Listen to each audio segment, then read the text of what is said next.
So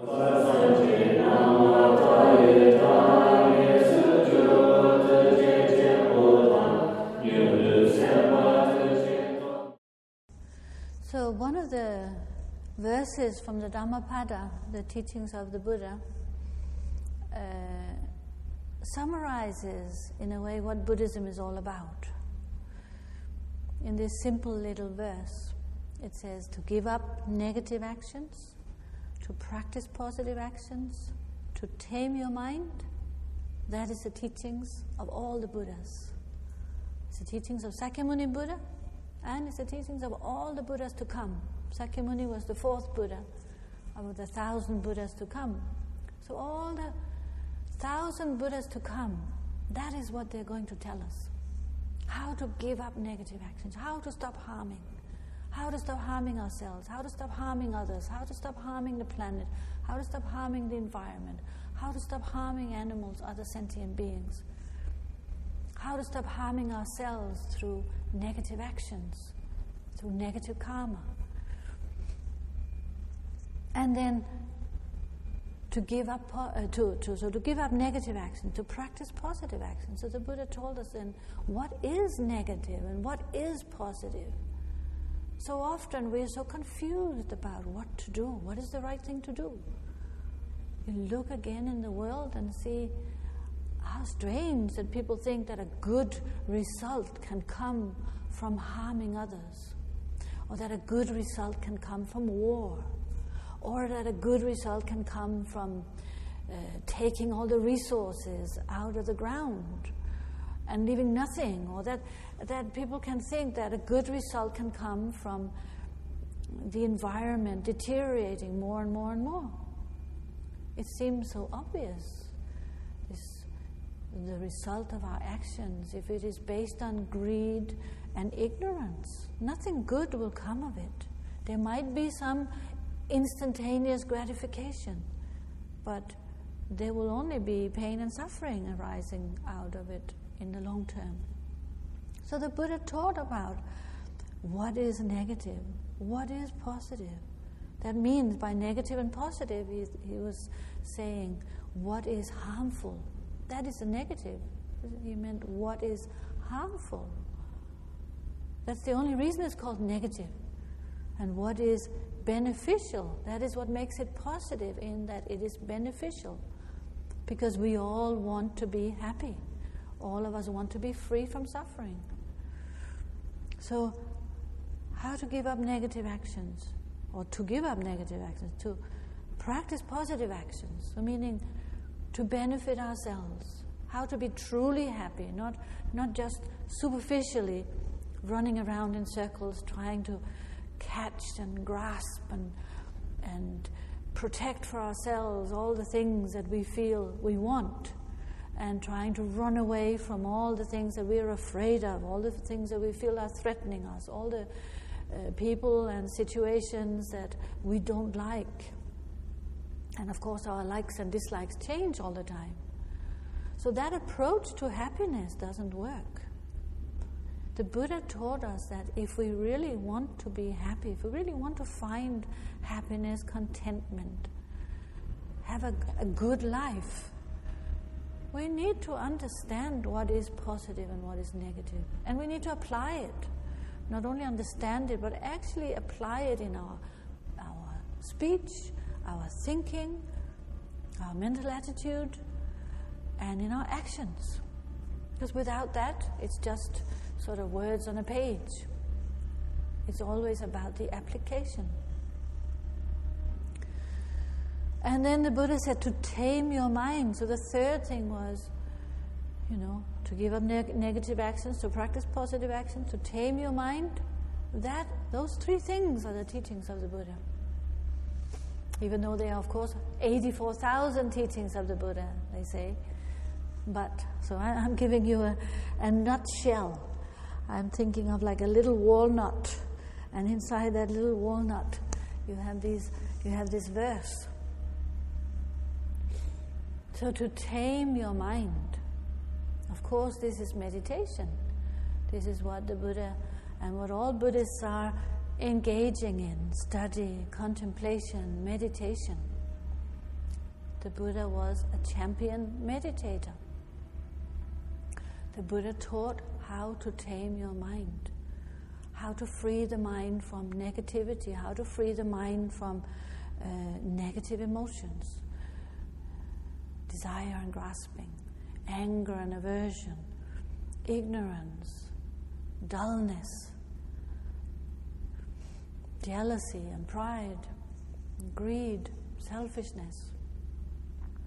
And the Buddha taught that these are the causes of our suffering, all these negative emotions, negative thinking, that create negative actions, negative speech, and then create more negative emotions, and that creates, it's like spiraling around, where we get caught in a cycle of negativity. So the reason that happens is because we haven't tamed our mind. We have no control. We are not capable of thinking positively a lot of the time. If we analyze our thoughts over a period of a day or a period of 24 hours, how many of those thoughts are actually positive and how many are negative?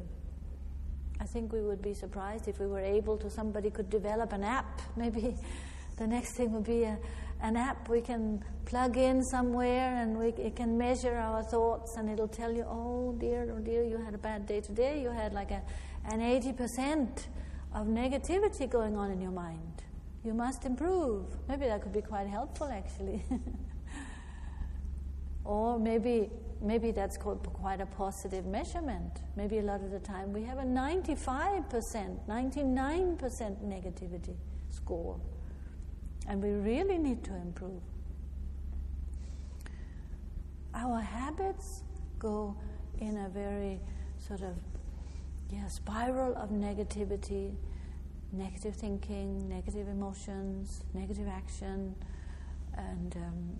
and the problem is that if our mind is not tamed, we are not able to pull ourselves out of that spiral. That is why the Buddha said to tame your mind is important. So unless we work on taming our mind, we are not capable of controlling our body, speech, and mind. We're not capable of giving up negative actions or of positively applying ourselves to, what we do and what we say and what we think. Because our mind is wild. Our mind is all over the place. And depending on the habits, that's where it goes. So the meditation practice is gradually we change those habits.